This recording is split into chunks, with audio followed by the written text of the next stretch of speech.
The crack of breaking glass echoed across the ballroom a split second after Daniel's palm slammed across my face. 500 people stopped breathing all at once. Champagne flutes froze halfway to lips, glittering under the massive crystal chandeliers. Conversations died mid-sentence, the collective gasp of the city's elite sucked out of the room like air from a collapsing lung. Somewhere in the far corner, the string quartet kept playing for 2 agonizing, confused seconds before the first violinist lowered his bow, and every other musician realized something terrible had happened. My cheek burned. It wasn't just the sudden, sharp sting of the impact, it was the suffocating weight of the humiliation. My husband, the man I had loved, trusted, defended, and quietly sacrificed for over the last 5 years, had just struck me in front of everyone who mattered to his career. His executives, his chief investors, his ambitious colleagues, his haughty mother, the press photographers, the board members, the very people who had been loudly applauding his recent promotion only moments earlier. No one moved. No one spoke. The silence was absolute, heavier than the marble columns supporting the gilded ceiling. Daniel's chest rose and fell rapidly, his tailored tuxedo jacket straining against his shoulders. His face was flushed crimson, a mixture of unbridled rage and the sudden, terrifying realization of what he had done in public. At our feet, shards of a shattered crystal wine glass glittered across the polished white marble floor like scattered ice. I looked at him for several long seconds, my vision steady despite the throbbing in my jaw. I didn't scream. I didn't burst into tears.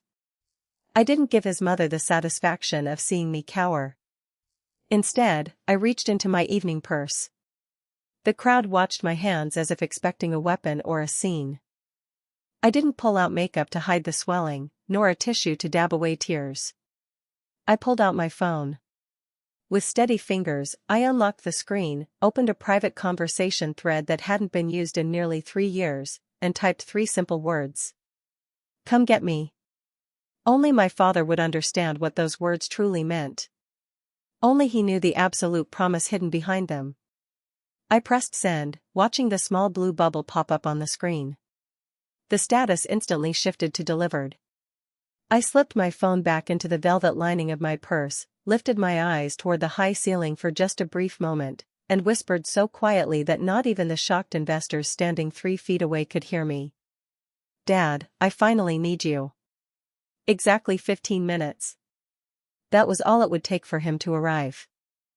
And none of them, not Daniel, not his smirking mother, not a single board member standing in that magnificent, suffocating ballroom, had the slightest idea that their lives, their fortunes, and their carefully constructed world were about to change forever. 2 years before the ballroom, if someone had told me my marriage would eventually end with a slap heard across a crowded room, I would have laughed out loud.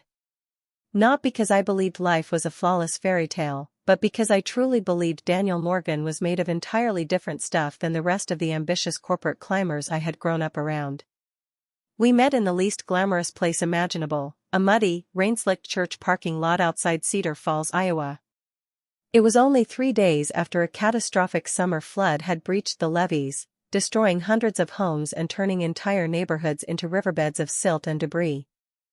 Volunteers had arrived from across several states, converging on the local relief center to help families salvage whatever remained of their lives. I was carrying heavy crates of bottled water from the supply trucks. Daniel was hauling soaked, moldy drywall out of an elderly couple's ruined living room, his shirt drenched in sweat and his boots caked in thick, gray clay. By lunchtime, both of us were completely exhausted, covered in grime, and arguing over whose turn it was to lift an impossibly heavy, waterlogged washing machine out of a basement stairwell. You know, he had said with a wide, boyish grin, wiping a streak of dark mud from his forehead with the back of his gloved hand. You're incredibly stubborn. So are you, I countered, refusing to let go of my side of the metal frame. I saw it first. I was already carrying one end before you jumped in. He laughed, a genuine, booming sound that cut right through the bleakness of the ruined neighborhood. I guess we're both terrible at giving up, then. That became our very first inside joke. For a long time, I took comfort in that phrase, believing that neither of us ever liked giving up on the things that mattered.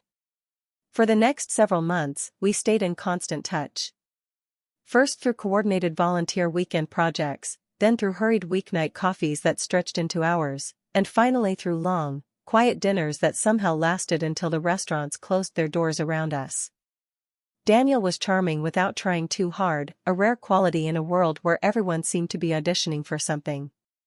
He listened when people spoke, really listened, maintaining eye contact rather than scanning the room for someone more important. He remembered small details, like the name of my childhood dog or how I took my tea.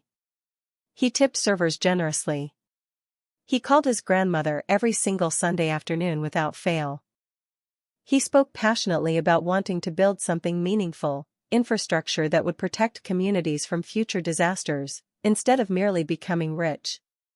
Those qualities mattered to me far more than expensive watches, luxury cars, or corporate titles ever could. Money had never impressed me. Perhaps because I had grown up surrounded by far more of it than any child ever truly wanted or needed. My father, Richard Carter, had spent 40 grueling years building Carter Global into one of America's largest private engineering and infrastructure conglomerates. Bridges, international airports, metropolitan hospitals, massive renewable energy grids, our family name quietly existed behind the massive physical projects that millions of people used every single day of their lives. Yet, almost nobody recognized my father on the street. That was exactly how he preferred it. Dad consistently refused magazine covers. He declined primetime television interviews and high-profile industry profiles. He wore ordinary, well-tailored suits purchased from the exact same local tailor he had used for 25 years in Des Moines. He drove himself to the office whenever possible, refusing the corporate drivers the board insisted on hiring. If a stranger met him at a local hardware store or a grocery market, they would assume he was a retired high school accountant or a quiet engineer instead of a billionaire whose decisions shifted international markets. Growing up, he constantly reminded me of one fundamental lesson, drilling it into me until it became a core part of my identity. Wealth should solve practical problems, Hannah. It should never become your personality. The moment you use your money to feel bigger than someone else, you've already lost the game. My mother had passed away from a sudden illness when I was 14 years old. Dad raised me alone after that, navigating my teenage years with a patient, steady hand. Despite every critical board meeting, every international flight to Tokyo or London, and every multi-billion-dollar negotiation, he somehow never missed a single one of my piano recitals, school plays, or birthdays.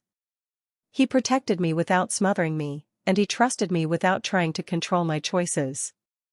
So, when I started dating Daniel seriously, I made a conscious decision that surprised even myself. I wouldn't tell him who my family was. Not at first. I had seen too many people change the exact moment they learned my last name. Some became suddenly intimidated, measuring every word they spoke. Others became overly eager, laughing too loudly at jokes that weren't funny.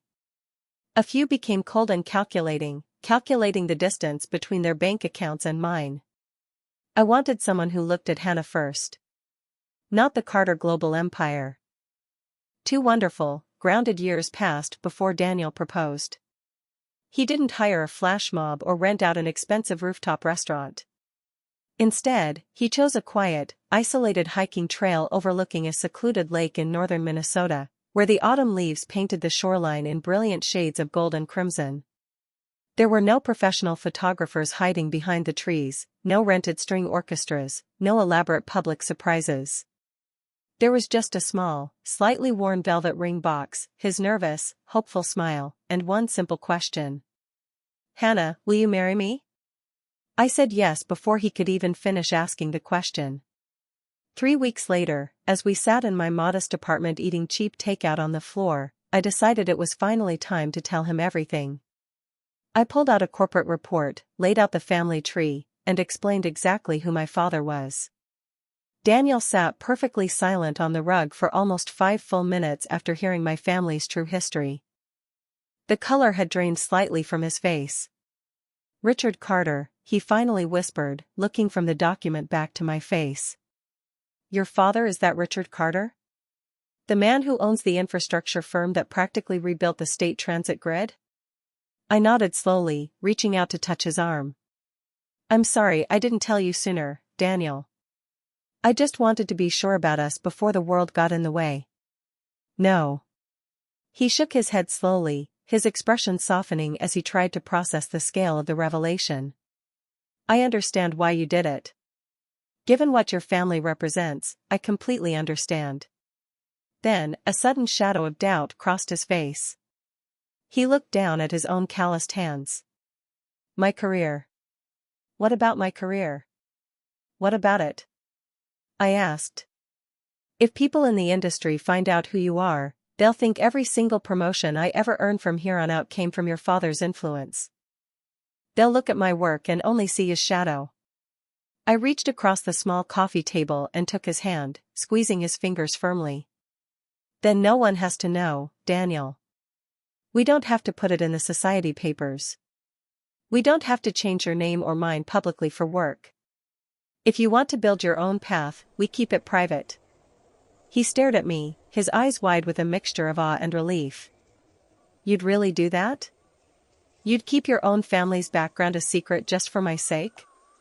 I don't want our marriage built on my family's name, I told him gently. I want it built on what we found in that muddy parking lot. He squeezed my fingers back, his voice thick with emotion. I love you even more for saying that, Hannah. I swear I'll make you proud on my own terms. Before the wedding, Dad invited Daniel to a quiet lunch at a small, out-of-the-way diner in Des Moines. Just the two of them. No lawyers, no security, no corporate executives. Later that evening, Dad sat with me on the porch of his house and told me exactly how the conversation had gone. I promised him I would never interfere in your marriage, Hannah, Dad said, watching the fireflies rise from the lawn. And I also promised him I would never interfere in his career, for better or for worse. He wants to prove himself, and I respect a man who wants to stand on his own 2 feet. That sounded exactly like my father, fair, respectful, deeply principled. Then he smiled in that quiet, knowing way he always did whenever he was hiding something deeply sentimental. But I did tell him one more thing, just so we understood each other. What was that? I asked, leaning in. Dad chuckled softly, his eyes reflecting the porch light. I told him that when you were 6 years old, after you got lost for 15 terrifying minutes at the county fair, we made a permanent deal. I laughed, the memory rushing back. The emergency code. You actually told him about that? Of course I did, Dad said. It's the most important rule we have. When I was little, Dad had told me that no matter where he was in the world, whether he was in a Senate hearing, an international boardroom, or a construction site in Alaska, if I ever truly needed him, not because of scraped knees or broken toys, but because I genuinely believed I wasn't safe or respected, I could send him 3 specific words, come get me. He wouldn't ask questions. He wouldn't call to negotiate. He would simply drop whatever he was doing and come straight to my side with the full weight of his resources behind him. I reminded Daniel about that promise, Dad said, his smile fading into a serious, protective expression. What did he think? He smiled and nodded, Dad murmured. I suspect he believed it was just an emotional, old-fashioned father-daughter tradition. He doesn't realize that a Carter always keeps his word. Several months after our wedding, Daniel decided to apply for an associate project manager opening at Carter Global's regional division. He wanted to test himself against the best in the business. Thousands of applications arrived at the corporate headquarters every single year, and the competition was fierce. True to his word, Dad never ordered anyone to hire him. He never bypassed standard human resources procedures, and he never added a note to Daniel's file. The only single thing he quietly requested from the head of HR was a tiny, invisible adjustment: give the boy an interview, nothing more. Let him get through the front door on his own merits. Everything afterward belonged entirely to Daniel. He absolutely impressed every single interviewer on the panel.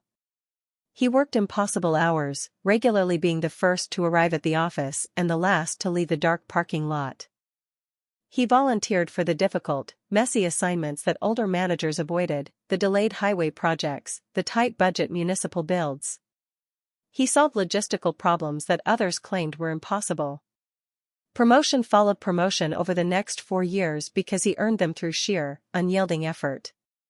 Whenever I asked Dad during our quiet Sunday phone calls whether he had been tempted to step in and smooth the road for Daniel, he always gave the exact same answer. If I interfere, Hannah, I'll steal his chance to become the man he believes he can be. A man needs to earn his own victories, or they don't taste like anything. For a long time, I truly believed Daniel was becoming that man. I simply didn't realize that sudden success can reveal dark, hidden parts of a person's character that hardship never touches. Hardship forces you to cooperate, success can make you believe you no longer need anyone else. The change didn't happen overnight. That would have been easy to recognize, easy to confront.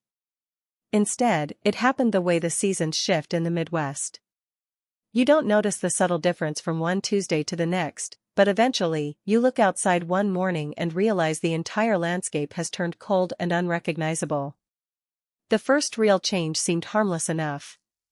"It'll make a better impression with the senior partners," he told me one evening, gesturing toward the driveway where he had parked a brand-new, luxury German sports sedan that cost significantly more than the down payment on our very first home. I swallowed my initial hesitation, remembering how hard he had been pushing himself. "If you can afford the lease comfortably, Daniel, that's your decision," I said with a supportive smile. "Do you love it?" "I do," he said, running a hand over the polished leather steering wheel. "It changes how people look at you when you pull into the executive lot." "Then I'm happy for you," I said softly. At the time, I meant every single word. Daniel had worked himself to the bone, and I believed he deserved to enjoy the material rewards of his labor. But the second change was smaller, sharper, and more personal. He began ordering custom-tailored suits with his initials stitched into the cuffs instead of buying off-the-rack ones. Then came the memberships to exclusive private business clubs downtown, the heavy luxury watches, the constant invitations to high-stakes golf outings, and the weekend dinners where his new corporate friends spent hours comparing vacation properties and investment portfolios instead of talking about their families or their communities. I began to notice that he laughed differently around those people. It was a little louder, a little harder, a little more dismissive of outsiders, as though he were constantly trying to convince the room, and perhaps himself, that he truly belonged among the elite. One Saturday morning, I was loading fresh, dirt-dusted vegetables into the back of my aging SUV after my regular weekly visit to our local community farmers market. Daniel suddenly pulled into the gravel parking lot, having just finished an early round of golf with one of the regional directors. He climbed out of his pristine car, wearing designer sunglasses that probably cost more than my entire casual outfit of jeans and a cotton shirt. "You still come to this place?" he asked, looking around the crowded market with a slight crinkle in his nose. "I love this place," I said, surprised by his tone. "The produce is fresh, and it supports local growers." He took a step closer, looking around carefully before lowering his voice so the nearby vendors wouldn't hear him. "Some of my coworkers and their wives shop at that high-end organic boutique 3 blocks over, Hannah." "So?" I frowned, adjusting a crate of berries. "What does that have to do with where I buy my tomatoes?" He hesitated, adjusting his sunglasses, his jaw tightening just enough for me to see the tension. "It doesn't exactly fit the image." "The image of what, Daniel?" "An executive's family," he said plainly, as if it should have been obvious to me. "Appearances matter when you're moving up the ladder. People notice what your spouse drives, how she carries herself, where she spends her time." I stopped what I was doing and stared at him, the wooden crate heavy in my hands. "I've been shopping at this market since before we even met, Daniel. Long before you ever got an office with a window." I know," he said, waving a hand dismissively. "But things change. The Thompsons grow these tomatoes themselves in their family greenhouse," I said, my voice rising slightly despite my best efforts. "Mrs. Alvarez saves the best white peaches for me every single summer because she knows they remind me of my mother. I've known half these people for years. They aren't appearances, Daniel. They're part of my life." I understand that, he said, looking over his shoulder as if nervous someone from the corporate office might spot him standing near a pickup truck full of corn. No, Daniel. I gently but firmly slammed the trunk of my SUV shut. I don't think you do. I don't think you understand at all. He apologized later that night, of course. He brought home flowers, cooked dinner, and said work had been incredibly stressful because of the upcoming quarterly reviews. He blamed the immense pressure of the new position. I accepted his apology because marriages require grace, and because everyone says things they don't mean when they're exhausted. But afterward, the apologies became a routine pattern, and the arrogant behavior that required them became even more frequent still. And then, there was Evelyn. If Daniel changed slowly under the influence of his promotions, his mother never pretended to be anyone other than exactly who she was. The very first time I met Evelyn Morgan at a quiet restaurant in Des Moines, she had looked me up and down with the kind of tight, practiced smile that never even threatened to reach her cold eyes. So, she had said within 5 minutes of sitting down, elegantly stirring a single cube of sugar into her black coffee. What exactly do your parents do for a living, Hannah? My father owns a local engineering business, I replied simply, keeping the details private as Daniel and I had agreed. Oh, she had said, her voice dropping into a tone of clear disappointment. A local contractor. I see.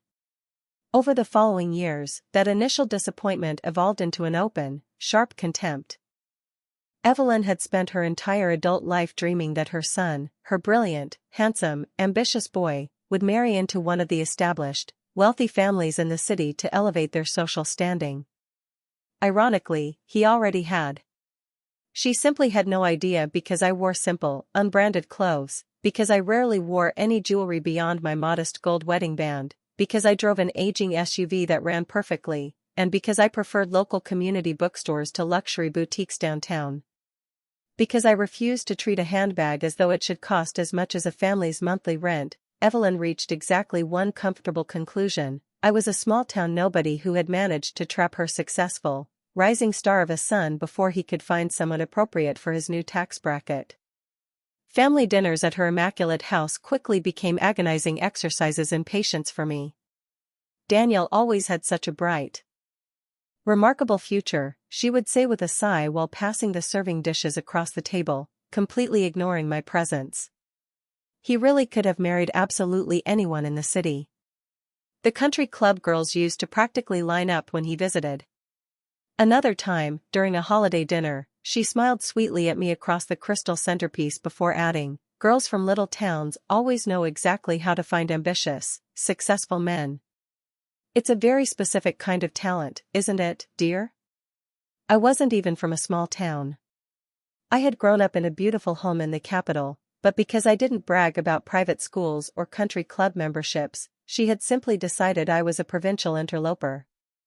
One Thanksgiving, after complimenting the roasted turkey I had spent 6 hours preparing and basting in her kitchen, she announced loudly enough for every relative at the table to hear. Well, at least Hannah contributes something to the household dynamic. Cooking is probably far more useful to her than attempting to earn real money ever would be. The entire dining room fell into an awkward, suffocating silence. One of Daniel's cousins focused entirely on his plate. I looked directly at my husband, expecting him to finally draw a line, to protect his wife from the casual cruelty of his mother. Instead, Daniel merely chuckled, not because he actually thought the comment was funny, but because challenging his mother's sharp tongue made him deeply uncomfortable. He caught my eye across the table and gave me that familiar, exhausted look I had grown to dread. Please don't respond. Please just keep the peace for one afternoon. On the long drive home that night, the highway dark and empty around us, I finally reached my limit. Why didn't you say anything to her tonight, Daniel? He kept his eyes locked on the road ahead, his hands tight on the steering wheel. You know how Mom is, Hannah. She's from a different generation. She doesn't mean anything by it. That's not an answer, I said, turning in my seat to face him. She insults me in front of your entire extended family, and you sit there and laugh along with her. If I argue with her during a holiday dinner, she'll only make things 10 times worse, he snapped, his irritation flaring. It ruins the whole day. I turned back toward the dark window, watching the reflection of the dashboard lights against the glass. So instead, you let her make things miserable for me. My comfort doesn't matter as long as her temper doesn't flare. He sighed loudly, tapping his fingers against the leather wheel. I really wish you'd stop taking absolutely everything she says so personally, Hannah. She's just old-fashioned. I almost laughed out loud at the absurdity of it. What exactly was impersonal about being systematically called a calculated gold digger in your husband's family dining room? The emotional distance between us grew in quiet, subtle ways that outsiders probably never noticed at dinner parties. Daniel began correcting me in public, not about important, substantial matters, but about tiny, inconsequential details designed to show his superiority. The exact pronunciation of an imported wine label at a business dinner. The precise date of a brief weekend vacation we had taken 2 years ago. The specific punchline of a story I was already midway through telling a group of executives. You remembered that wrong, Hannah, he would interrupt, his voice smooth and patronizing. You left out the most important part of the resolution. Or, no, Hannah. That's not what happened at the conference at all. Let me tell it. Eventually, under the constant weight of his small corrections, I actually started questioning my own memory, going quiet during corporate gatherings just to avoid the public adjustments. Then came the casual jokes at my expense, delivered with a smile that felt sharper every week. If Hannah ever balanced the company checkbook, we'd probably be bankrupt by Tuesday morning, he said during a mixer for senior managers. Everyone in the circle laughed politely.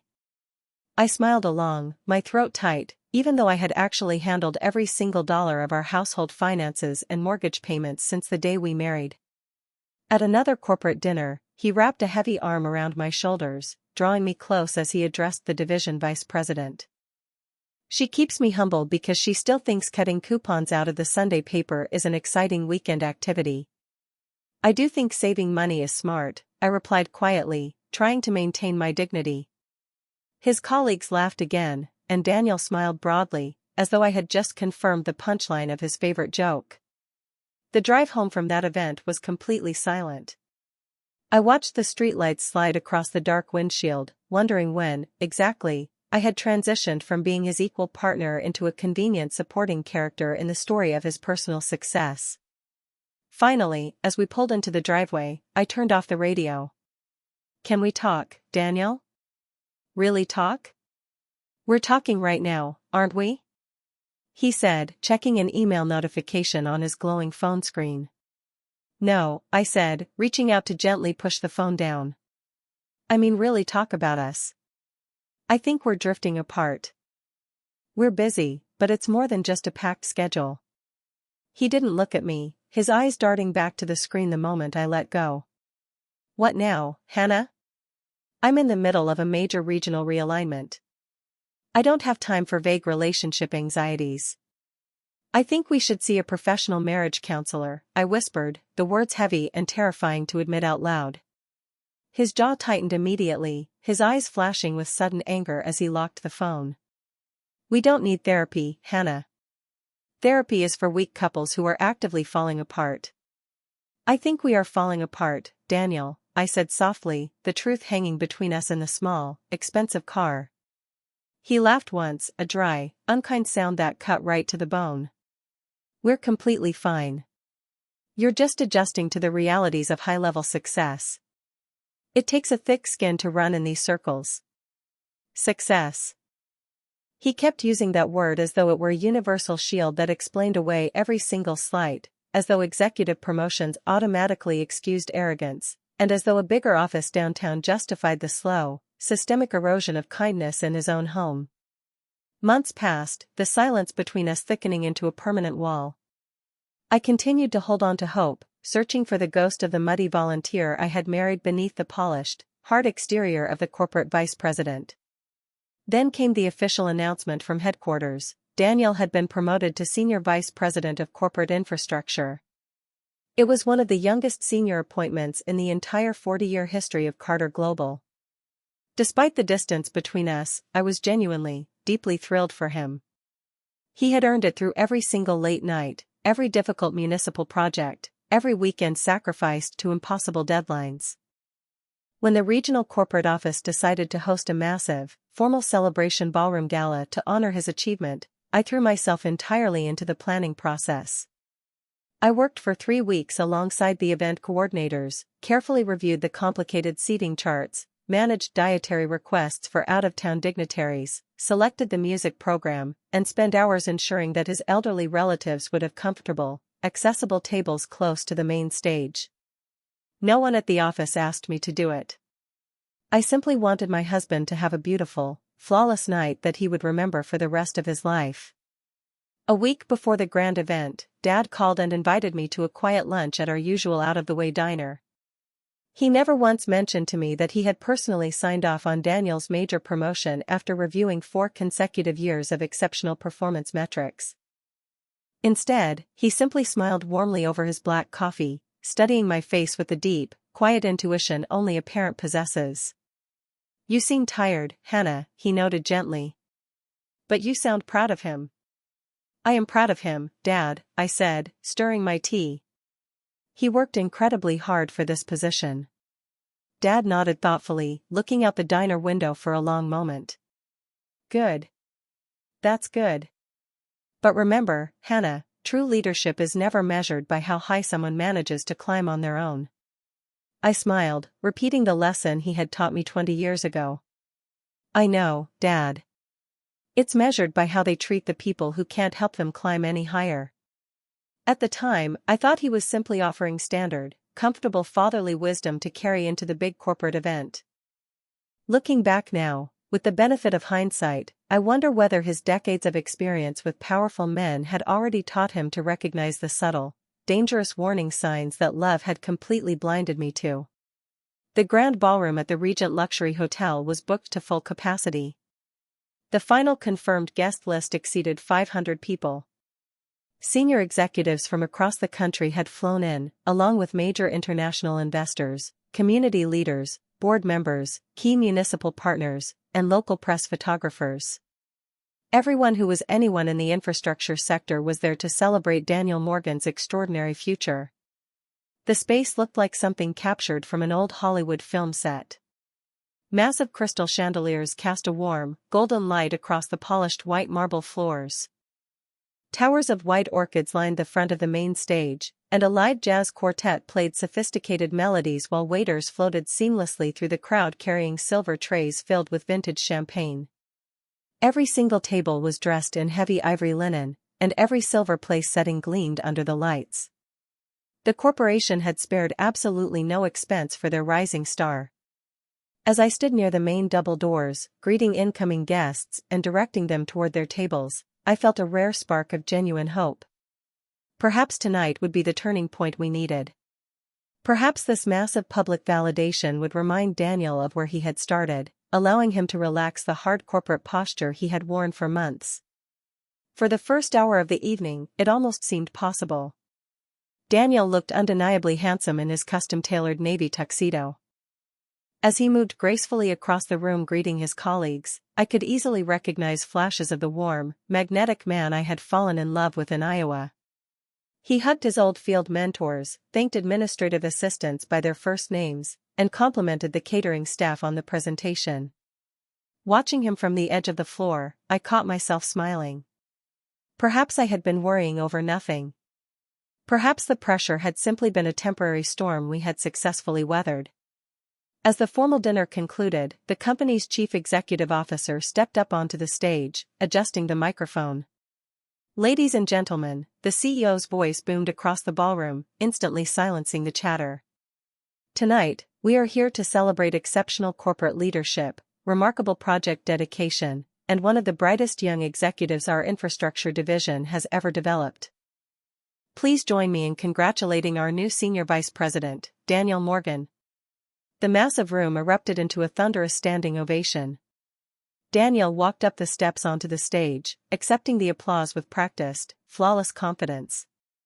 He took the microphone, delivered a beautifully structured speech, and thanked the board of directors. He thanked his regional department, his field teams, and his senior mentors. He thanked every single high-level executive who had supported his journey over the last 4 years. Then, he gestured toward the front VIP table. And finally, I want to thank my mother, Evelyn, who always believed I was meant for great things. The official event cameras immediately turned toward Evelyn, capturing her as she elegantly dabbed an imaginary tear from her eye with a silk handkerchief. She stood up proudly, waving slightly while the 500 guests applauded her devotion. I stood near the side curtain, my hands clasped together, waiting for my name to come next. We had been married for 5 long years. I had spent countless lonely nights eating dinner alone at the kitchen counter because he was stuck at the office or on a job site. I had celebrated every small victory, absorbed every stressful setback, and spent the last 3 weeks organizing the very details of this gala. Instead of turning toward me, Daniel smiled broadly at the crowd, raising his glass high. Thank you to everyone who believed in the vision. Enjoy the evening. He stepped away from the podium as the music swelled. That was it. No mention of his wife. Not even a single, passing nod to the partner who had stood beside him before he ever had a title to celebrate. A tiny, sharp ache settled somewhere deep behind my ribs. It wasn't the public spotlight or the applause I cared about, it was what the deliberate omission revealed about his internal landscape. Somewhere along the climb, I had transitioned from a partner into someone completely invisible to him. Still, when he stepped off the stage surrounded by congratulatory investors, I forced a smile, stepped through the crowd, and embraced him gently.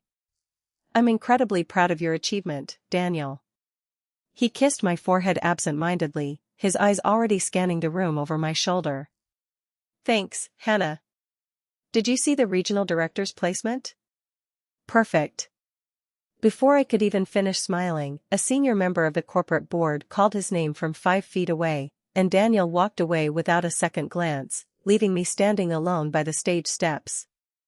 The ballroom gradually relaxed into an evening of mingling and celebration. Champagne flowed freely, the jazz music picked up the tempo, and small clusters of executives laughed together while photographers captured candid shots for the industry newsletters.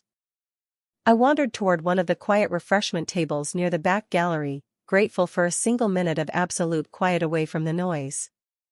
Hannah, good evening, a sharp voice cut through the air behind me. I turned around to find Evelyn standing there. She was wearing a striking emerald green gown, a heavy collar of diamonds around her throat, and the distinct, triumphant expression of an actress who had just nailed her performance. Several wives of the senior vice president stood right beside her, holding their glasses, along with a handful of major regional investors and 2 local politicians, more than enough people to guarantee a substantial, attentive audience. She smiled sweetly, her eyes cold as ice. You've certainly done well for yourself tonight, dear. I recognized the dangerous, patronizing tone immediately, my spine straightening instinctively. So has Daniel, Evelyn. He earned this promotion. Oh, Daniel earned absolutely everything he has through blood, sweat, and family intellect, she said, looking around the opulent ballroom dramatically before focusing her gaze entirely on me. I still can't quite figure out how a simple country girl managed to convince my brilliant son to marry her before he saw what the real world had to offer. A few of the executive wives exchanged uncomfortable, fleeting glances. Someone in the back of the small circle chuckled nervously, unsure of how to react to the sudden venom. I inhaled slowly, keeping my voice perfectly level, refusing to let my temper flare in public. I'm not from the country, Evelyn. I grew up right here in the city. Oh, really? She tilted her head back, her smile widening into something predatory. Well, you certainly dress and carry yourself like you belong in a small village, dear. Another strained, highly uncomfortable laugh drifted through the gathered group. One woman quietly looked away, suddenly fascinated by the floral arrangement, while an older gentleman pretending to study his drink suddenly found the ice cubes incredibly interesting. I decided to end the toxic interaction before it escalated further. If you'll excuse me, I need to check on the catering arrangements. Oh, don't be so incredibly sensitive, Hannah, Evelyn reached out, her sharp acrylic nail lightly tapping my forearm with mock affection as she turned back to her audience. I was only complimenting my son's boundless generosity. He's always been so charitable to those less fortunate. Then she turned her full, hard gaze directly onto my face. After all, you've been comfortably living off his professional success and his corporate salary for years without contributing a single thing to his social standing. The cruel words hung in the warm air of the ballroom, sharp, deliberate, and designed to humiliate me completely in front of the company's inner circle. For 5 long years, I had swallowed comments exactly like that one. At family Sunday dinners, at crowded holiday gatherings, at intimate birthday parties, I had remained perfectly silent because I loved Daniel, because I believed protecting the peace of my marriage mattered more than my pride, and because I desperately hoped that consistent kindness would eventually soften her deep bitterness. But standing in that glittering ballroom, surrounded by the people who ran my father's empire, something inside my soul quietly but permanently snapped into place. The silence was over. I smiled politely, my voice remaining calm, steady, and clear enough to cut through the ambient noise of the jazz quartet. Actually, Evelyn, I have never needed a single dollar of Daniel's corporate money. Not now, and not 5 years ago. The nearby conversations among the guests began fading instantly. People in the immediate vicinity sensed the sudden change in the atmosphere, their heads turning toward our circle. Evelyn laughed, a loud, theatrical, dismissive sound that drew even more eyes. "Oh, really? Is that the story we're telling now?"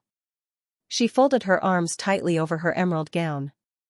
"Then where exactly did a complete nobody like you come from, Hannah? What family estate are you hiding?" I met her eyes directly, refusing to look down. "My family background isn't the point of this conversation, Evelyn." "No, dear," she said, taking one slow, aggressive step closer until she was standing inches from me, her voice dropping into a hiss. "It absolutely is the point. You trapped my son before he made his fortune, and you've been a weight around his neck ever since." "I did no such thing," I said, my voice unwavering. "I met him when neither of us had anything but a desire to help people." She scoffed loudly. A very convenient, pathetic little story for a girl with no pedigree. A wide circle had quietly formed around us now. No one in the ballroom intended to look like they were staring at a domestic dispute, yet absolutely everyone was watching out of the corners of their eyes. I noticed several senior executives looking distinctly uncomfortable, their polished corporate smiles slipping. Across the room, Daniel finally noticed the growing, silent crowd and began walking briskly toward us, his brows furrowed. A brief wave of relief washed over me. Finally, my husband would step in, see the cruelty of his mother's public behavior, and put an end to this madness. He arrived beside us, wearing the seamless, polished smile that executives perfect over years of difficult contract negotiations. "What's going on over here, ladies? We have investors watching." Evelyn answered first, her voice instantly shifting into the tone of a victim. "Daniel, your wife has decided to publicly attack and embarrass me in front of your colleagues." I opened my mouth to explain, but Daniel didn't even bother to look at my face. He kept his eyes locked on the crowd around us, his voice a low, warning hiss. "Hannah. What did you do? Just apologize to my mother so we can move past this." I blinked, stunned. "What?" "Apologize right now," he whispered through a forced smile. I stared at him, my heart freezing over, certain I had somehow misunderstood his words. "You don't even know what she said to me, Daniel. You don't even know what actually happened." "It doesn't matter what happened," he snapped under his breath, his eyes darting nervously toward a huddle of board members. "What matters is the impression you're making. Just say you're sorry and let it go." "It matters to me," I said, the words ringing out clearly. He finally met my eyes, and for the first time, his expression wasn't just impatient, it was filled with a cold, deep resentment. "Hannah, I'm asking you as your husband to drop your petty pride. I'm running a multi-million-dollar division now. I don't have time for this. Your mother publicly called me a gold digger in front of your associates, Daniel. I've been letting her insults go for 5 years for your sake. Several nearby guests shifted awkwardly, whispers beginning to ripple through the crowd. Daniel glanced around the room, clearly aware of the growing audience and the cameras. His carefully cultivated image was cracking. "Don't do this here, Hannah," he warned, his voice sharpening into a blade. "I didn't start this here, Daniel. Your mother did." "Hannah." His voice broke through his executive control, loud enough to stop a nearby waiter in his tracks. "Apologize to her right now. That is an order." Something inside my mind became perfectly, beautifully still. The fear disappeared. The anxiety vanished. For the very first time since the day we had met in that muddy parking lot, I looked at the man I had married and I refused him. "No." The single, quiet word seemed to echo louder than a thunderclap. Daniel's eyes widened in sheer disbelief. "What did you say?" I spoke quietly, pronouncing every syllable with absolute certainty. "I am completely done apologizing for things I didn't do, and I am done protecting a man who refuses to protect his own wife." The silence that followed was suffocating. Even the jazz quartet completely faltered, the saxophone fading out into an awkward silence. Evelyn looked genuinely horrified that I had dared to challenge her authority in public. Daniel's entire face flushed a dark, dangerous crimson. Years of carefully controlled frustration, unchecked corporate pride, public embarrassment, and an inflated ego seemed to collide inside him all at once. He reached out and snatched a crystal wine glass from the tray of a passing, terrified server. For one impossible second, I thought he was simply going to drink it or walk away to save face. Instead, he hurled the glass downward against the marble floor with all his physical strength. The crystal exploded like a gunshot, shards flying in every direction. 500 conversations died instantly. Heads turned from every corner of the massive ballroom. The musicians stopped completely. Someone in the front row gasped loudly, covering their mouth. Daniel took one massive step toward me, his breathing uneven, his eyes burning with an unhinged, feral rage that I had never seen in my life. "Hannah, you ungrateful." I barely had time to register the physical movement. Before I could even raise my arms or step back, his open palm struck my face with tremendous force. The impact echoed louder in my memory than the shattering of the crystal glass. The sheer physical force of the blow snapped my head violently to the side, my hair flying loose from its pins. A sharp, blinding pain spread across my left cheek and down into my jaw, but the shock of the action spread much farther, paralyzing everyone in the room. No one moved. No one dared to draw a breath. One waiter froze mid-step near the stage, his hands trembling as he held a silver tray of champagne. A press photographer slowly lowered his massive camera, his eyes wide with professional horror. An elderly board member looked physically ill, leaning against a table for support. Somewhere in the back of the ballroom, a woman's terrified whisper cut through the silence, "Oh my God, he just struck her." Daniel stood frozen, staring down at his own open palm as though he couldn't quite process the reality of what his anger had driven him to do in a room full of his peers. Evelyn said absolutely nothing, her face pale, her triumphant expression completely vanishing into sudden panic. Not one word of defense came from her lips. I slowly raised my trembling fingertips to my left cheek. It was already swelling, throbbing with a deep, hot ache. My gold wedding ring caught the bright light of the chandeliers as my hand shook ever so slightly, not from a place of fear, but from the profound weight of my disappointment. I looked at Daniel. Really looked at him, seeing past the tailored navy tuxedo, past the executive title, and past the success. The ambitious, kind-hearted volunteer I had met in a flooded neighborhood was completely gone. Standing before me was a small, fragile man who truly believed that corporate power entitled him to inflict public humiliation, who believed that my long silence over the years had meant permission, and who believed that my love would always endure just one more insult. He was completely wrong. Without saying a single word to him or his mother, I reached into my velvet evening purse. The eyes of every single guest in the ballroom watched my every movement as if I were about to pull out a weapon. I removed my phone, unlocked the screen with a steady thumb, and opened the private thread. 3 words, "Come get me." I pressed the arrow. The message disappeared into the network. I slipped the phone back into its velvet pocket, my face expressionless. Daniel finally found his voice, though it was weak, cracked, and completely stripped of its executive authority. "Hannah, what? What are you doing?"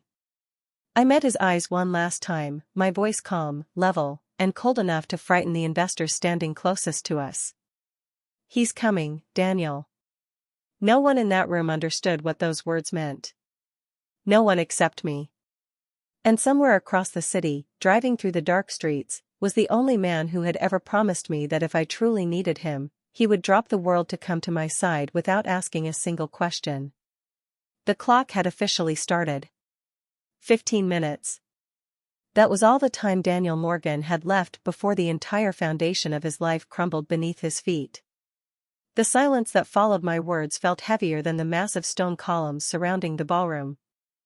Hundreds of elite guests remained frozen exactly where they stood, as though any sudden movement might shatter whatever fragile, terrifying dignity still lingered in the space.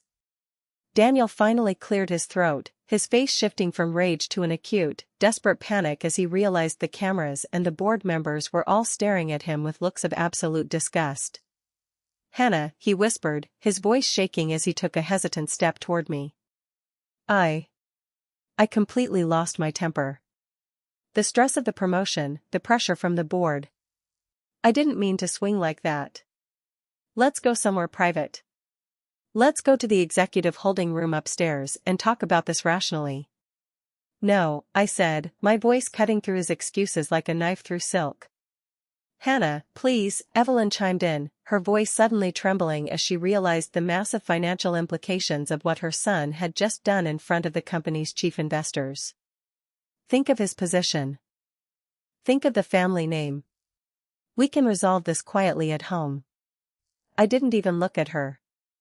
I stood perfectly still on the marble floor, the shards of crystal glittering around my shoes, waiting for the clock to run out. The man who had slapped me thought he was facing a defenseless wife. He had no idea he was standing on the tracks, and the train was already moving. "Marriages have arguments," Evelyn stated loudly, her voice cutting through the heavy silence of the ballroom. She looked around the circle of senior vice presidents and investors, desperate for someone to nod in agreement, to validate the absurd claim that a brutal public assault was merely a standard domestic dispute. But no one answered. Even the wealthy socialites and sycophantic colleagues who had politely tolerated her arrogant behavior for years looked away, suddenly finding the floor or their champagne flutes incredibly fascinating. The air in the room had turned cold. Daniel stood frozen amid the shattered crystal, his breathing ragged as he rubbed both hands hard across his face, trying to erase the reality of what he had done. "Mom, please," he muttered under his breath, his voice stripped of all its executive confidence. "Just stop. You aren't helping." Evelyn frowned, looking genuinely confused for the first time all evening. She glanced from her son to the shocked faces of the board members, completely incapable of understanding the true gravity of the situation. In her mind, the primary tragedy unfolding wasn't the violence or the cruelty inflicted upon me, it was the public embarrassment, the sudden stain on their carefully manufactured social standing. To Evelyn, an assault was just an inconvenient PR disaster to be swept under the rug before the press caught wind of it. While she attempted to minimize the damage, a regional security supervisor quietly approached Daniel, leaning in to whisper discreetly. "Sir, would you like us to clear the ballroom? We can have the guests escorted to the lobby." Daniel shook his head quickly, forcing a tight, uneasy smile toward the 500 people watching his every move. "No, that won't be necessary," he announced, his voice raising slightly as he tried to regain control of the room. "Ladies and gentlemen, I deeply apologize for the disruption. My wife and I simply had a brief, private disagreement. Please, return to your drinks." "Private." The word echoed bitterly in my mind as I stood perfectly still, my cheek throbbing with a deep, hot ache. Nothing about what he had done tonight had been private. He had chosen a grand stage, an audience of 500 influential people, and the bright lights of a corporate gala to exert his dominance over me. He had relished the power of humiliating me in public when he thought I was defenseless. Now, he only craved privacy because the audience was no longer admiring his success, they were looking at him with absolute disgust. The heavy mahogany doors of the ballroom remained firmly closed, trapping the crowd inside the suffocating atmosphere. High on the wall near the grand entrance, a large antique clock ticked softly, marking the passage of time with agonizing precision. 1 minute passed. Then 2.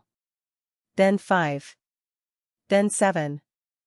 I wasn't counting the minutes because I had even a shred of doubt that my father would show up. I was counting because I had spent my entire childhood believing in the sacred weight of his promise. Now, after nearly 3 decades of carrying that secret safety net in my heart, I was finally testing its reality. At exactly the 15th minute, the heavy brass handles of the ballroom doors turned, and the entrance swung wide open. No corporate representative announced his arrival, and no theatrical spotlight followed his movement across the floor. Richard Carter simply walked inside, wearing a tailored charcoal gray suit that looked almost ordinary compared to the flashy designer tuxedos filling the room. He carried no personal bodyguards, no public relations assistants, and no massive entourage. He held only a simple, weathered leather briefcase in his right hand. His silver hair was neatly combed, and his expression was completely calm, measured, and unreadable. The vast majority of the room barely noticed the older man at first, assuming he was just another out-of-town investor arriving late to the dinner. But Daniel noticed him instantly. The moment his eyes fell upon my father, his tense shoulders relaxed, and his pale face brightened with a visible wave of relief. He genuinely believed that his powerful boss had arrived to smooth things over, to save his career from the fallout of the scandal. "Richard," Daniel said quickly, hurrying forward across the marble floor to intercept him. "I am so incredibly glad you're here. We had an unexpected situation develop," and he extended his right hand, offering a respectful handshake to the executive chairman. My father never even slowed his pace. He walked directly past Daniel, ignoring his extended hand and his words as though the man didn't even exist in the physical room. That single, cold dismissal unsettled the watching crowd more than any loud, dramatic confrontation ever could have. The whispers died down instantly as my father walked straight toward the edge of the stage where I stood. He stopped directly in front of me, his sharp eyes immediately finding the dark, swelling outline of fingers still visible against the pale skin of my left cheek. He didn't gasp in horror. He didn't shout in anger. He simply looked at the injury, his jaw tightening slightly. Anyone who truly knew the real Richard Carter understood a fundamental truth about his character: the quieter his voice became, the more dangerous and serious the situation was. He lifted his hand, his fingers completely steady, and gently brushed a loose strand of dark hair away from my face. His fingertips barely brushed against my burning skin, his touch filled with the familiar warmth of a protector. "Hannah," he murmured, his voice cracking slightly with emotion. "I'm okay, Dad," I lied softly, looking into his eyes. "No," his voice was almost a whisper, heavy with a father's grief. "You're just pretending to be brave for the crowd." For just a fleeting second, the grand ballroom vanished, and I was 6 years old again, the frightened little girl who believed her father possessed the absolute power to fix any broken thing in the universe. He studied the mark on my face one final time, processing the exact angle of the blow. Then, he turned his head and asked the only question that truly mattered in that moment. "Did he do this to you?" I looked past him at Daniel, then back to my father. I nodded once. "Yes, Dad. He did." There were no tears in my eyes, no trembling in my voice, and no dramatic pleas for sympathy. There was just the absolute, undeniable truth hanging in the air. My father closed his eyes briefly, inhaling a slow, controlled breath. When he opened them again, every single trace of parental softness had completely disappeared, replaced by the cold, steel gaze of a man who had built empires from nothing. He turned around slowly, facing the man I had married. Daniel stepped forward immediately, his hands raised slightly in a defensive gesture. "Richard, please, I can explain the context of what happened." It wasn't what it looked like. I was under immense pressure from the upcoming audit, and Hannah was. Dad looked directly at him, cutting him off with a single glance. I imagine you can explain quite a lot, Daniel. It was just a mistake, Daniel stammered, his confidence evaporating under that icy stare. I lost my footing, I lost my temper for 1 second. It was a mistake. No, Dad's voice remained perfectly level, completely devoid of shouting, which made it terrifying. A mistake is sending a confidential corporate email to the wrong recipient, Daniel. A mistake is miscalculating a budget projection on a highway build. He paused, letting the silence stretch across the room until it was unbearable. Violence is a conscious decision. The chief executive officer of Carter Global had been standing near the edge of the stage throughout the entire confrontation, watching the dynamic pull apart. The exact moment he saw Richard Carter turn his full attention toward the room, the CEO hurried forward, his expression shifting from corporate neutrality to deep, absolute reverence. Then, something happened that almost no one in the ballroom expected to see. The high-profile CEO stopped exactly 3 feet away from my ordinary-looking father, straightened his formal jacket, and extended both hands with profound respect. Good evening, Mr. Chairman. We did not expect your personal attendance tonight. The words seemed to freeze in the warm air of the ballroom. Mr. Chairman. The effect on the crowd was instantaneous and physical. Several senior executives who had been leaning casually against the pillars immediately stood up straight, adjusting their ties. Board members who had been seated quietly at the VIP tables rose to their feet almost in unison, as if driven by pure instinct. One regional vice president who was standing in the path quickly stepped aside onto the carpet, creating a wide, completely clear path for my father to move. A wave of panicked whispers spread rapidly across the 500 guests like wildfire. Chairman? What did the CEO just call him? That's Richard Carter. The founder of the conglomerate. He owns the entire infrastructure grid. Daniel looked from the CEO to my father, and then back again, his eyes darting frantically between them as his mind tried to process the impossible information. The polished, arrogant expression he had worn all evening completely vanished. His skin slowly lost every single drop of color, turning a sickly, hollow white as the realization hit him. The CEO turned toward the silent crowd, his authoritative voice carrying effortlessly across the vast space without the aid of a microphone. Ladies and gentlemen, he said, maintaining a polite, professional smile.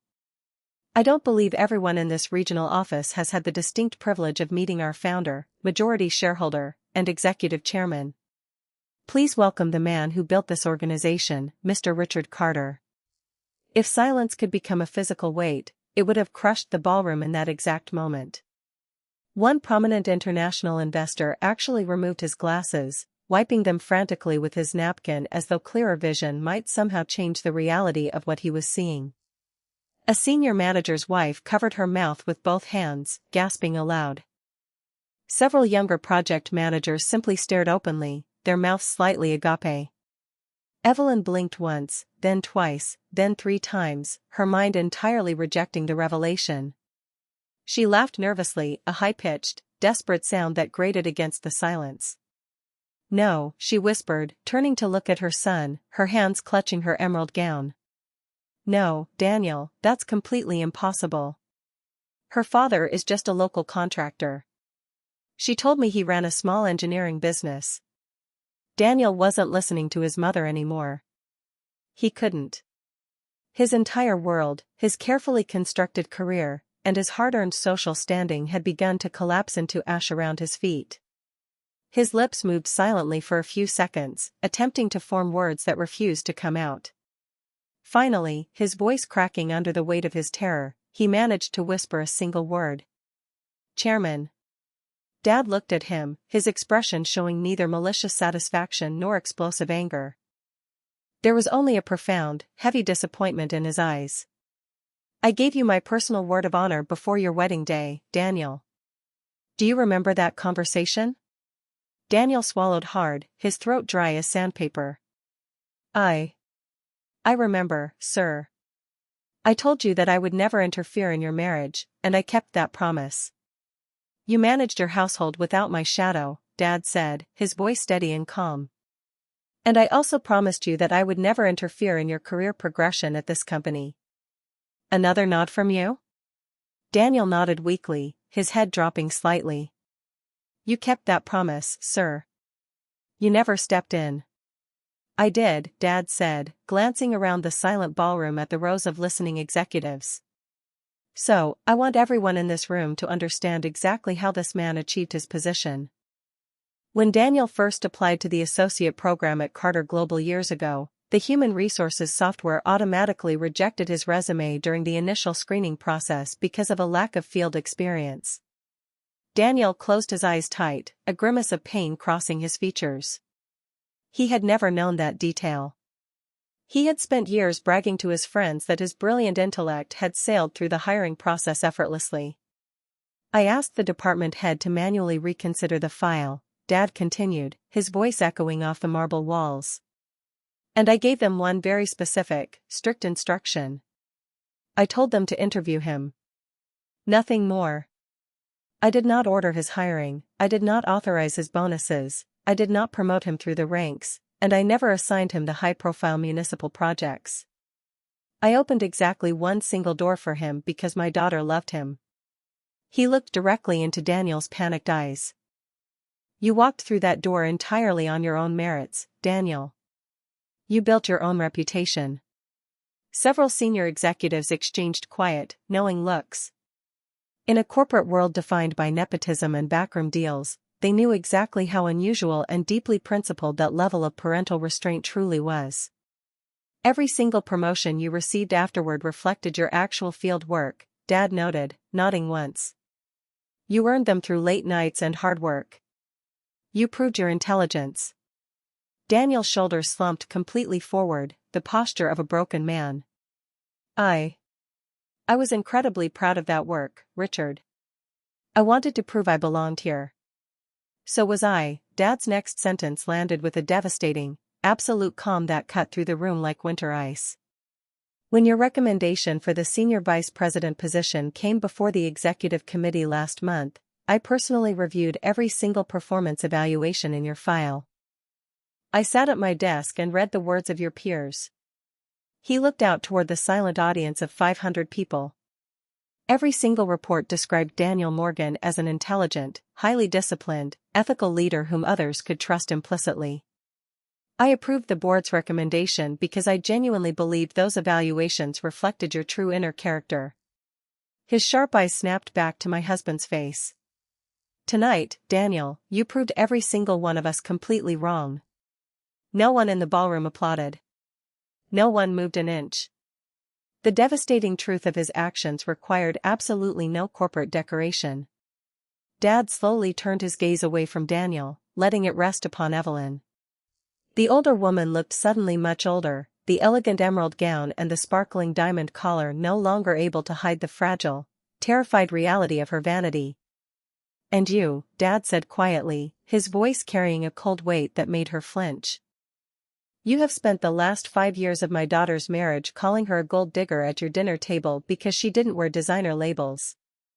Evelyn's mouth opened wide, her chest heaving as she tried to form an excuse, but absolutely nothing came out of her throat. My daughter deliberately hid her family name from your inner circle because she didn't want your son spending his entire professional life under the massive shadow of my achievements, Dad explained, the revelation hitting the executive wives like a physical blow. She loved him enough to completely protect his masculine pride at the expense of her own standing in your family. She chose silence to give him a chance to feel big. Evelyn's knees visibly weakened under the weight of the truth, her balance slipping on the smooth floor. One nearby executive wife instinctively reached out a hand to steady her arm, but Evelyn barely even noticed the gesture. She whispered, her voice trembling uncontrollably. I didn't know, nobody told us who she was. No, Dad answered her with a quiet, final finality. You never bothered to ask because you were too busy looking at the brand of her shoes. He turned away from her completely, facing the company CEO who stood waiting for his orders. The CEO gave a single, firm nod of understanding, stepping up to the edge of the stage. He addressed the silent ballroom in the formal, rigid tone reserved for official corporate termination announcements. Effective immediately, the CEO announced, looking directly at the broken man standing amid the broken glass. Your appointment as Senior Vice President of Corporate Infrastructure is hereby rescinded, pending a full, formal internal ethics and conduct investigation by outside counsel. A low, electric murmur swept through the massive room as the guests finally began to breathe again. The CEO continued without hesitation. Until that comprehensive investigation is officially complete, you are relieved of all executive responsibilities, stripped of your security clearances, and suspended from all corporate property without pay. Daniel stared at the CEO in absolute, unmitigated disbelief, his hands shaking against his trousers. You're firing me? After everything I built for the regional grid? No, the CEO answered him evenly, his voice devoid of sympathy. We are simply holding you accountable to the standards of leadership you signed off on. Two uniformed hotel security officers quietly approached Daniel from behind. Neither officer touched his clothes, and neither raised a hand in aggression. One officer simply gestured toward the double exit doors and spoke in a low, polite murmur. Mr. Morgan, please come with us out to the lobby to collect your personal effects. Daniel looked desperately across the space toward me, his eyes wide with a silent plea for forgiveness, for an intervention, for the mercy I had always given him in the past. Then he looked toward my father's iron expression. Finally, realizing that the silence of the room was absolute, he lowered his head toward the floor. Without uttering another single word of defense, he turned around and walked away, the soft clicking of his formal shoes fading as the heavy mahogany doors closed firmly behind his back. The ballroom remained entirely silent as he exited the stage of his greatest triumph. There was no dramatic shouting, no revenge-filled speech from my father, and no further public humiliation beyond the exact consequences Daniel had chosen for himself the moment he raised his hand against me. There was only the unmistakable, heavy weight of character finally revealed to the world. Dad looked back at me, the steel in his eyes instantly dissolving as his voice became gentle once more, returning to the tone of the father who had raised me alone. Come home, sweetheart. The car is waiting downstairs. For the very first time during that entire, agonizing evening, I allowed myself to let go of the tension in my jaw. I finally understood a truth that I had spent years running away from. Home wasn't a geographical location or a shared house with a rising corporate star. Home was the people who never, under any circumstances, asked me to endure cruelty or compromise my dignity just to keep the peace. The video of the incident reached the internet long before the sunrise hit the city skyscrapers. In a grand ballroom filled with more than 500 high-profile executives, ambitious investors, elected local officials, and wealthy guests, dozens of personal smartphones had quietly recorded the entire confrontation from different angles. By the following morning, high-definition clips of Daniel throwing the crystal wine glass, striking me across the face, and then watching in stunned, pale silence as Richard Carter was introduced as the company's billionaire founder had spread across national news programs and social media platforms. Millions of people watched the downfall of the rising executive. People argued passionately in the comments about the business consequences for Carter Global, they debated corporate leadership theories, and they discussed privilege and accountability in modern society.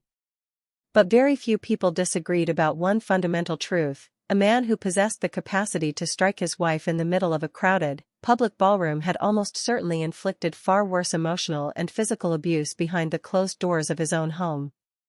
The corporation's internal investigation moved with incredible speed over the following weeks. It wasn't because my father demanded a swift execution. In fact, he formally removed himself and his office from every single discussion or board vote involving Daniel's employment status. The investigation, he told the board of directors during an emergency meeting, must be so completely fair and transparent that no one in this industry can ever claim it was influenced by my personal anger as a father. Independent, outside attorneys were hired to interview every single individual who had witnessed the incident that night. Servers, jazz musicians, security officers, event photographers, senior executives, and board members all gave detailed statements. Even guests whom I had never formally met before voluntarily contacted the corporate legal team to provide their testimonies. Several of them admitted during their interviews that they had noticed Daniel's increasingly disrespectful, patronizing treatment of me over the previous 2 years at various corporate functions. One executive's wife quietly confessed to the lawyers, "I watched him mock her intelligence at 3 different dinners, and I kept wondering if I should have stepped in and said something to protect her. I regret my silence deeply." When I read that transcript later, I smiled sadly to myself. So did I. I had regretted my own silence most of all. The extensive investigation uncovered absolutely nothing illegal prior to the physical assault.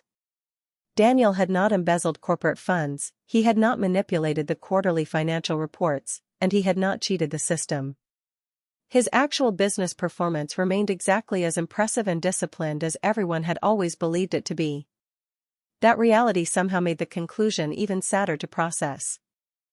Financial talent and professional drive had never been his problem. Inner character was. 3 weeks later, the corporate board released its final, public decision. Daniel Morgan's employment with Carter Global was permanently terminated for violating the organization's core leadership standards, engaging in gross workplace misconduct during an official corporate function, and bringing public disrepute upon the entire global organization. The official announcement was only 3 pages long, written in cold, legal terminology. It never once mentioned my name or my relationship to the chairman. It didn't need to. The simple facts of his behavior spoke clearly enough to the industry. The legal system moved much more slowly than the corporate board, dragging out over several months. I cooperated fully with law enforcement investigators, answered every single difficult question with absolute honesty, and declined every opportunity presented by tabloid journalists to exaggerate or sensationalize what had occurred in that ballroom. The unvarnished truth was more than sufficient to carry the case. Daniel ultimately accepted full legal responsibility for the assault, entering a guilty plea to avoid a drawn-out public trial. His defense attorney negotiated through the normal judicial process, and the court imposed the standard probation, counseling, and community service consequences required by state law. True justice didn't magically erase the memory of the impact, nor did it heal the emotional scars overnight. It simply acknowledged to the world that what had happened to me actually mattered. About a month after the gala, I walked into the family court alone and officially filed for divorce. Walking into that quiet courthouse without a team of lawyers felt strangely, deeply peaceful. For 5 long years, I had confused silent endurance with marital loyalty, treating my own suffering as a badge of honor. I finally understood that they were completely different concepts. Real loyalty can easily survive disagreements, financial hardships, and external stress. It can never survive systemic abuse and degradation. Daniel wrote to me several times while the legal divorce proceedings continued to move through the system. The very first letter blamed the immense corporate stress of his position. The second letter blamed the alcohol he had consumed at the gala dinner. The third letter shifted the blame entirely onto his mother's overbearing expectations. The fourth letter finally blamed his own psychological issues. Only the fifth letter he sent sounded entirely honest. It contained no elaborate corporate excuses, no structural explanations, and no pleas for a second chance. It consisted of just one single sentence written across a plain sheet of paper: "I became someone I no longer recognize in the mirror." I read those words twice, sitting in the quiet of my bedroom, then folded the paper carefully and placed it deep inside a desk drawer. I didn't hate him anymore, I just felt a profound sadness for the man he could have been. Dad noticed the letter sitting on the desk one evening when he came to visit. He looked at it, then looked at my face, his expression warm. "You don't ever have to answer him, Hannah. You owe him nothing." "I know, Dad," I said, walking out onto the wide back porch that overlooked the quiet, still lake behind his house. The sun was setting below the tree line, painting the surface of the water in brilliant, deep shades of orange and gold. I sat down in one of the wicker chairs, pulling a sweater tightly around my shoulders. "Dad, I keep wondering. Do you think people like Daniel can truly change their character?" "They can," his answer came immediately, without a single second of hesitation. People possess the capacity to rebuild themselves from the ground up if they hit rock bottom. But true change never erases the permanent consequences of past choices, Hannah. You cannot undo the breaking of a spirit. I nodded slowly, watching the ripples on the water. So, where does forgiveness fit into that equation? He smiled gently, his eyes filled with decades of hard-won wisdom as he leaned forward. Forgiveness belongs entirely to you, sweetheart. It's a gift you give to your own heart so you don't have to carry his toxicity around for the rest of your life. He paused, letting the evening quiet settle around us before adding the words that I would carry with me into every relationship for the rest of my days. But never, ever confuse the act of forgiveness with the choice to trust someone again. Those are entirely different human actions. I looked over at him, processing the distinction. They're different? They are worlds apart, Dad said firmly. Forgiveness releases the bitterness inside you so you can move forward cleanly. Trust is a completely separate structure that must be earned through years of consistent, respectful behavior. Some people mistake the first for the second, and they end up walking right back into the fire. I never want to see you back in the fire, Hannah. I never forgot that lesson. The divorce became completely final several months later. During the division of property, I walked away keeping very little of the wealth we had accumulated during his rise.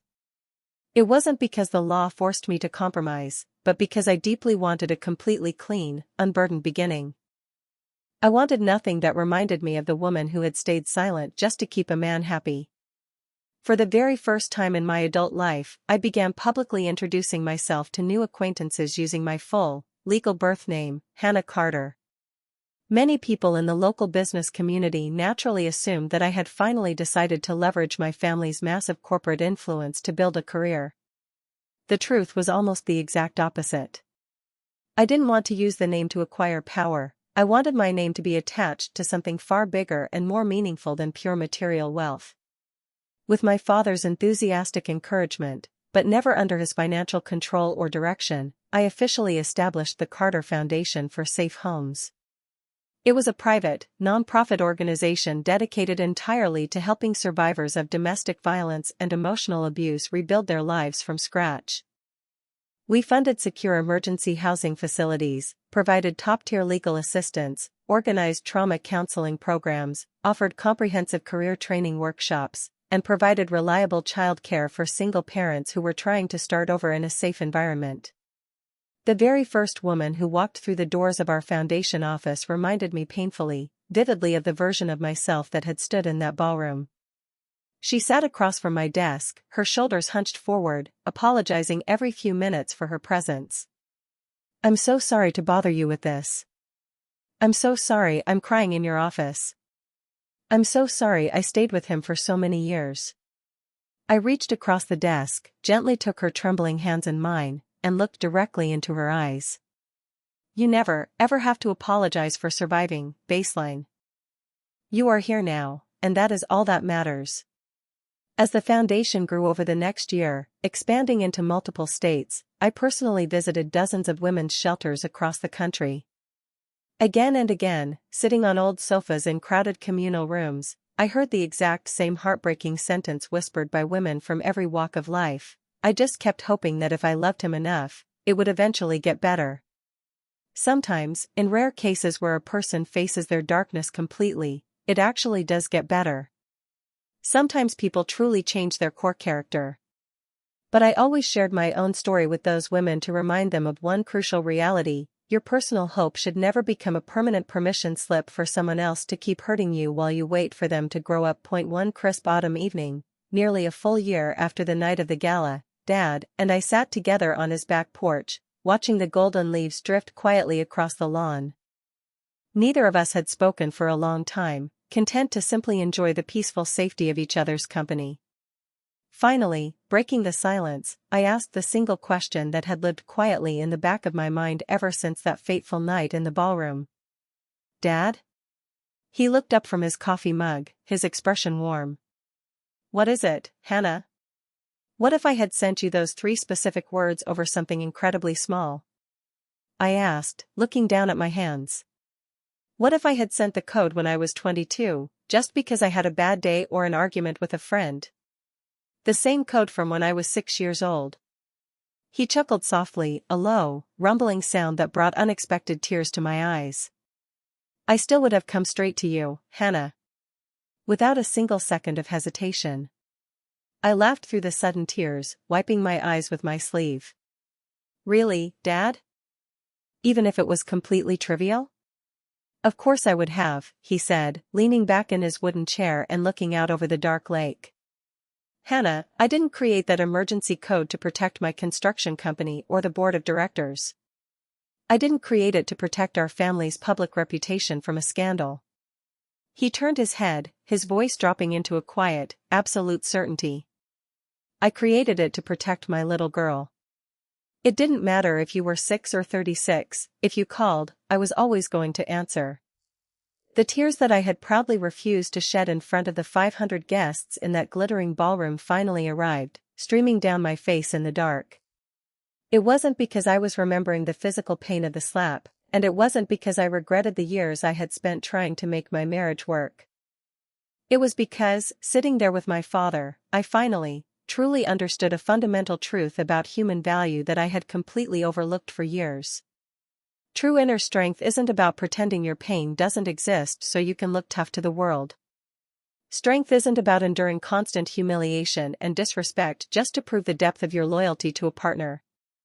And strength isn't about remaining perfectly silent because you are terrified of making the people around you feel uncomfortable. Real strength is possessing the clarity to recognize your own inherent worth before someone else has the chance to convince you that you have none. Dad reached over the armrest of his chair and squeezed my hand firmly, the exact same way he had when I was a frightened little girl lost at the county fair. Do you know what I am proudest of regarding how you handled that night, Hannah? What's that, Dad? I asked, looking at his profile. You didn't ask me to use my corporate power to destroy his life out of anger, he said softly. You didn't ask for a war or a public execution. I looked back out at the dark water, the reflection of the stars dancing on the surface. I never wanted revenge, Dad. I just wanted to be safe from the cruelty. I know, he murmured, squeezing my fingers. You simply asked me to come get you.